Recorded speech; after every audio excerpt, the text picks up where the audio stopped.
Welcome to Inside Startup Investing, the only podcast where you can invest in every guest. On this episode, I will be speaking with the founder and CEO of BackerKit, Max Salzberg. BackerKit is a leading player in the rewards crowdfunding space.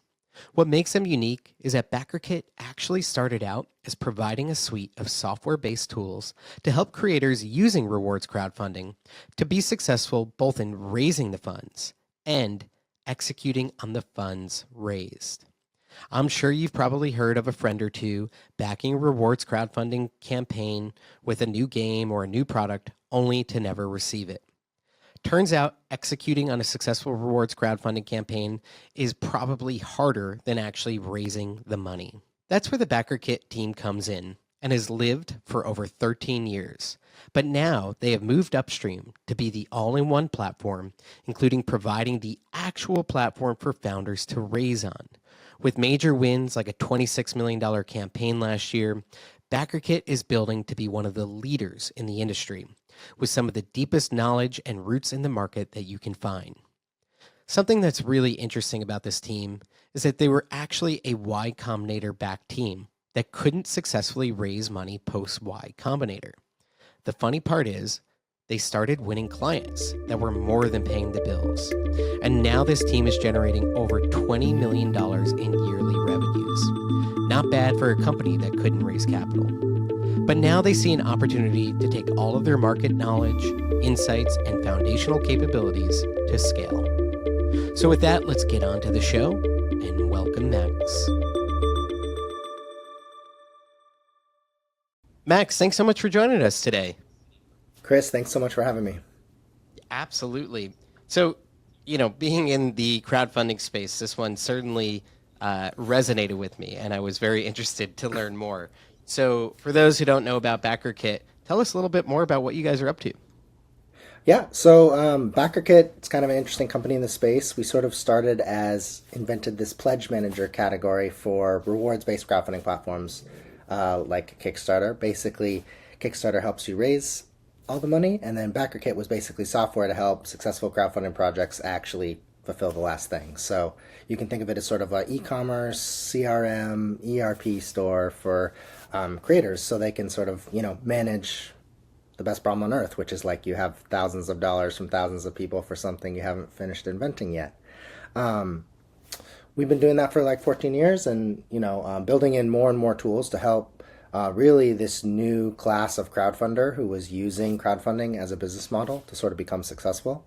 And through a lot of different reasons, we decided to actually finally, 12 years in, launch our own crowdfunding platform, which has been a super fast growing product for us, obviously based on that we help service maybe 30 to 40% of sort of the crowdfunding dollars in reward-based crowdfunding. But we really kind of felt like it was time for sort of, a new vision for crowdfunding a little bit. And we kind of decided to get a little bit meta and actually crowdfund our crowdfunding platform. So BackerKit's always been a really sort of community-oriented product. And so it made sense to sort of, get back in the trenches with our customers and sort of say like, hey, we believe in this model of crowdfunding can be a really valuable way to build your business sustainably by focusing on the people that love you the most. So why wouldn't we do the same thing ourselves and do this community round? So. You guys have millions and millions in annual revenues, so doing really well. But I think when people think of the rewards crowdfunding space, right, it's Indiegogo, Kickstarter, right? Those are the first two names that come to mind. What makes you uniquely differentiated, and how are you planning to win more in the space? Yeah. Certainly it's a space that's sort of like been really mature with sort of the generation one crowdfunding platforms. I think one of the biggest legs up, is that I think kind of the first version of rewards-based crowdfunding was like, about helping people get started. And I think what sort of had started to evolve and creators were sort of piecemealing it together was it's a business model. It doesn't need to just be like just to help you get started. It can be something that helps you reach and go to market with the people that love you again and again and again. And I think you see a few brands that sort of like kind of figured this out by sort of, totally off-label usage of these platforms. But with BackerKit crowdfunding, since it's a full suite of services, it helps you from the first dollar you raise to the last package you ship, and actually helps you do it again. It's very much about building that continuity. I think Generation 1 crowdfunding platforms are about helping you do projects, and we're trying to help people be creators, where this project is just a milestone in your journey going upwards and onwards. So to that end, I think if you back a BackerKit crowdfunding project, there's a lot more continuity across projects. There's a lot more focus on kind of the community aspects. Obviously, from the creator perspective, it helps them run a business on top of this too. So it's not just like, here's the money, good luck, hope you figure it out. It's very much like, hey, you're doing this now, there's going to be something again, we want to continue to build that moss ball of support. So the platform itself, there's a big focus on kind of community and, again, building that continuity. The other thing I think we've been building too is just trying to give more opportunities. The fact that we're in a moment now on the internet where even a lot of creators are getting steamrolled by various algorithms, or how do they address their customers, and that's getting increasingly kind of separated from them, right? They're not going to have that direct access, and I think a crowdfunding platform is a really good way to keep that continuity and that direct link to your customer. So obviously we build in a lot of that too, because there's a lot of really important messaging features or things we can do to just help you continue to grow your business.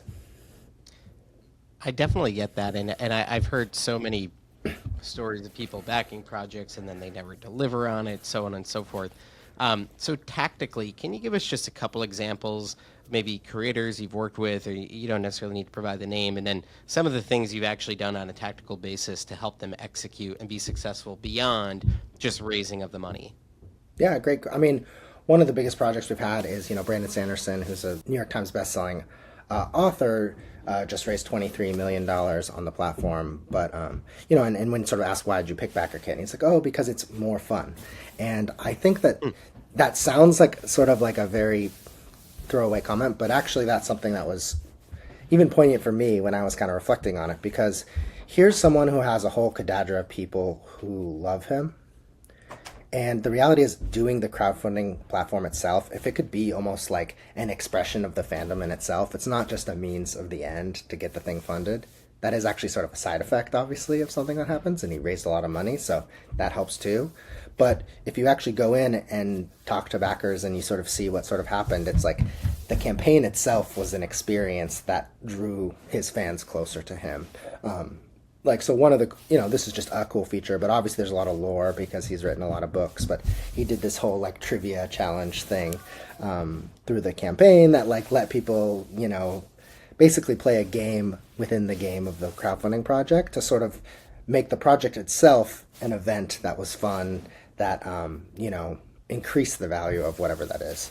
Another example, lesser known, there's a really awesome documentary called Legends of Adventure.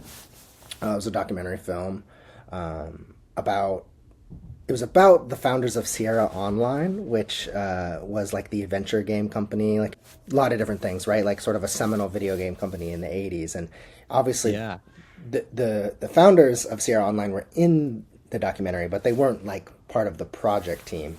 So one of the things that the filmmakers were able to sort of do is create this little mini game where they actually got Ken and Roberta to write some of the content in the campaign to sort of activate the rest of the Sierra Online community, where that became sort of the month the project was landing, it was the biggest thing that had happened in Sierra Online, since obviously they don't make games anymore. So it just kind of, I think it's one of these things where it's we really see crowdfunding is best when it's kind of power these sort of fandom-driven businesses. And so you need to be able to lean into that and be sort of expressive of that. That to me is where crowdfunding is the best. It's not necessarily about just the old story of purely the upstart person who has no other way to raise the money versus the internet is amazing because there's a million different little niches. And if we can make a project as much of a celebration of a niche where people who really love something get to sort of hang out with their people and also make something that means something to them, I think that's increasingly rare these days and increasingly necessary. Yeah, what are those creator categories that resonate the most? Like you mentioned documentaries. Is it games? What else is out there that really resonates well? Yeah, so it's a great question, and I think where our platform is at right now, we've made a conscious effort to really like have lily pads of certain categories where we're trying to get some density. So if you go on BackerKit right now, like we do really well with RPG games, which is even a subset of games, but obviously games is a huge category for crowdfunding, and it's really interesting, sort of academically, to break it down why that crowdfunding has been responsible for a renaissance in games over the last 15 years. But even that one category specifically, we do a lot of like plushies, enamel pins, a lot of kind of these crafty things. We've sort of seen a lot of really early successes. We've really been focusing on them. I guess one other really, I think, innovative thing that's been growing really fast, we have this idea of collab funding, which is kind of also meta crowdfunding, but it's actually like a crowdfunding project of crowdfunding projects. So basically, it's like a bunch of people are launching kind of in lockstep, and we as the platform are providing rewards based on what percentage of projects get funded or different milestones that kind of happen. It creates this kind of giant community event. So you have creators of all shapes and sizes, established people, people who are just getting started out. They're all doing something around a very loose theme. For instance, we have Printopia coming up here, which is really just books and zines and this kind of stuff. But this has been really powerful, I think, because one, it helps us launch a new category because it gives us that density out of the gate, because there's 50, 100 projects launching all around here. It sort of gives that online vibe of a conference, whether it's like Comic-Con or Gen Con or something like that. But something I think we know this as like people on the internet, like fandom isn't zero sum. So when creators kind of band together, even if you're like lesser known, it creates some momentum and reason for people to come check it out. And it's just been an amazing way to both solve like kind of two sides of the problem for a lot of creators. If you're upstart, it's hard to go alone, kind of. It's like extra scary. But if you sort of have a group of people who are sort of like also supporting you in this moment, it lowers the barrier to entry to launch. But even if you're an established creator, what it also does, if you're one of the bigger creators, you kind of become sort of the big brother to all these other creators, which has this positive effect, either in the event of Printopia or whatever, but even just in like life afterward, that people sort of look up to you as like in our niche, this is one of the bigger people. So, it's been a really interesting way to grow because it's kind of like creators are stronger together. And again, that's another thing I think we believe at BackerKit, that like creators need to increasingly stop relying on platforms just saying like, we're really big and we'll drive you traffic. Because I think increasingly it's a scary way to build your business versus you have this opportunity with crowdfunding to start to build a direct relationship to your fan. You can leverage other creators to help each other grow. But then you sort of own those relationships and again, can continue to sort of, this project is just a milestone in your journey. You were the back end for a while, helping creators raise money through rewards crowdfunding. You evolve into being your own platform. What have the challenges been in evolving towards that? And what do you think was the impetus to want to do that? We started BackerKit way back when because we love crowdfunding. I actually launched the first six-figure crowdfunding project ever. Wow. So Diaspora was, Kickstarter was like 5 people. One was my like friend from college who worked there, and we were going to use the weird website where Fred works to like try to get money on the internet for ramen money for a summer or whatever, and it ended up happy accident blowing up. So we kind of saw these problems sort of firsthand. So I love rewards-based crowdfunding, right? Like we're sort of a fan. Some of the early criticisms were like, hey, it's hard, right? Like one of the powers of crowdfunding, I believe, is, trading the uncertainty of production for the uncertainty of demand. And that's a really powerful thing. It comes with its own drama that you have to like deal with. It's like, a unique problem set. And that's why we kind of built BackerKit, to say that, hey, yeah, it is hard when you have thousands of people who are now emailing you for something and you're still trying to figure out how to get it to them. That's a champagne problem, don't get me wrong, but it's real. And that's what causes, it can be delays or things, it's weird, especially if you're just getting started. The impetus was because of kind of two things. One, we've been seeing a lot of our customers sort of as an off-label way, building their businesses and building really meaningful businesses in really cool categories that you never thought could be real businesses, but they were like tiny little empires. And it's interesting because they sort of like figured this out, even though I think what's presented and maybe what the general population thinks of for crowdfunding. The reality is, if you have a fandom driven business, it's an amazing way to build something cool, new, and audacious that will never get made, and you're probably the person to make it. Certainly as a business, it's been, a lot of respect to, there's a lot of really established brand names. So, BackerKit is kind of the Kleenex of pledge management, small pond, but we're a big fish in our small pond we invented. But obviously, like, there's other brands that are Kleenex there. So, we go from being the market leader conversation, which like our customers understand, to, hey, now we're the sort of the upstart challenger kind of approach. And, that's always a challenge because our business has this sort of symbiosis as we can kind of continue to grow. So that's been, super interesting. But the reality is, we build really valuable products for our customers and have deep relationships for them. And, it really is our mission to build the best crowdfunding platform. Part of the reason why we raise a little bit of extra money is so it's like, it could take 1 year, it could take 2 years, it could take 5 years. We're going to do it eventually. You've been around for 13 plus years now. Some people who are thinking about investing, right, that could be a red flag. Like, okay, you've been around so long, like, are you ever going to exit? Do you just want to keep going, right? Is this just your business and you want to keep making money from it? But how do I make a return as an investor? So for investors who are concerned about that, what do you say to them? Yeah, I mean, I would say one thing that's incredibly true about, because this was obviously to say, truly our story was, so we actually were Y Combinator winner 13, and actually when Roseanne and I were finishing with sort of the first version of BackerKit, we kind of failed. We attempted to raise money and failed, but at the same time, our customers started paying us money. So we were like, okay, I guess this is a thing. A thing I'll say is I'm grateful we didn't raise money in 2013 because this market did take some time to, blossom. I feel like it's been like this corpse flower a little bit, which sure is not your traditional opportunity. That allowed us to kind of become this essential piece of this economy's infrastructure.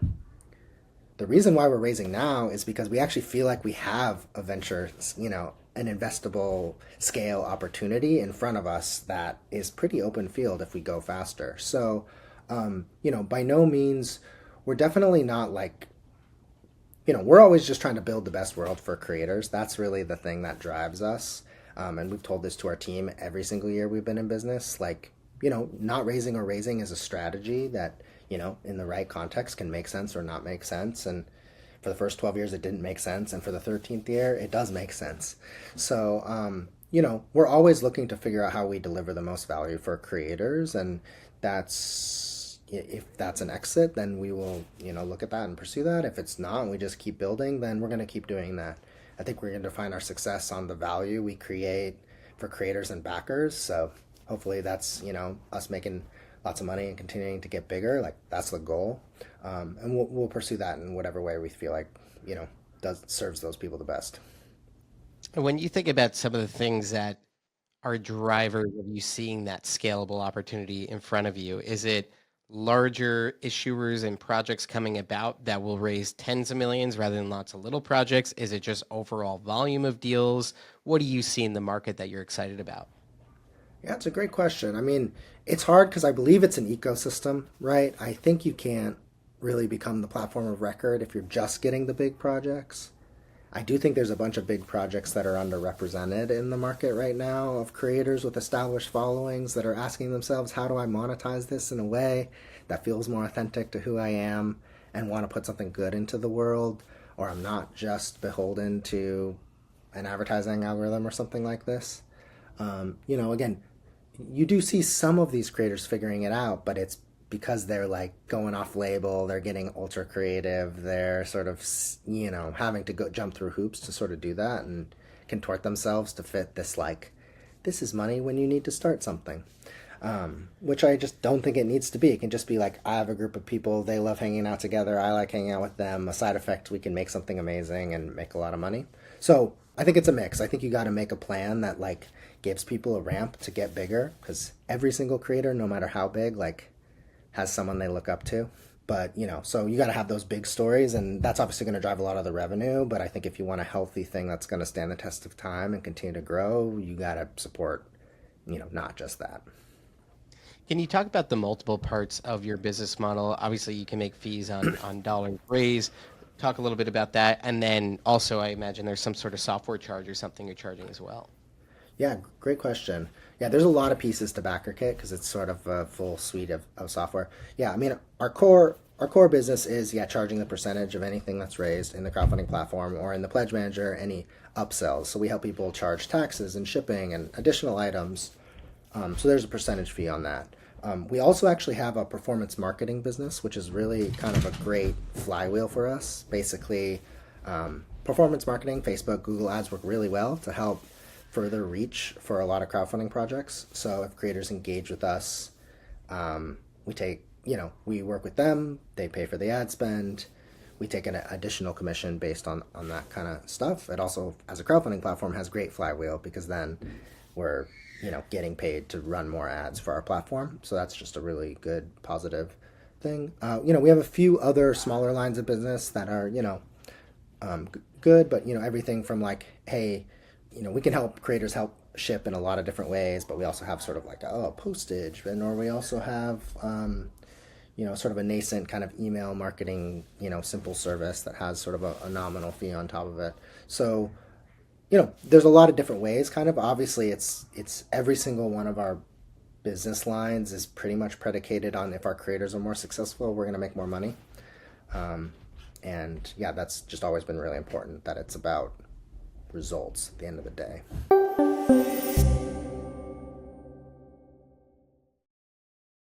What's your final pitch to investors to decide to invest in BackerKit? An investment in BackerKit really is that you feel like this potential of crowdfunding in the creator economy is sort of unfulfilled. Your investment is kind of a vote of confidence to say, like, I want to see more cool things in the world, and, things built in a way that's like by communities of people who really care about something, and they want to build more cool things that mean something to them. So that's really what I think, the investment is about. It is why we're excited to sort of do a community round. We didn't also try to run a VC round this time. We kind of went straight to the community round, partially because we are trying to speak to our customers first and foremost. Super grateful to the people who, wrote some bigger checks in our leads from our network, but, biggest check we got was $100K.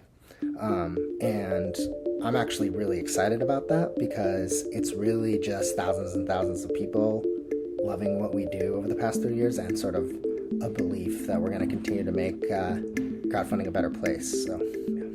If you like what you heard on the show today, you can check out why BackerKit received a 4.0 out of 5 on our proprietary rating scale at kingscrowd.com. You can also invest on WeFunder until August 29th, 2025.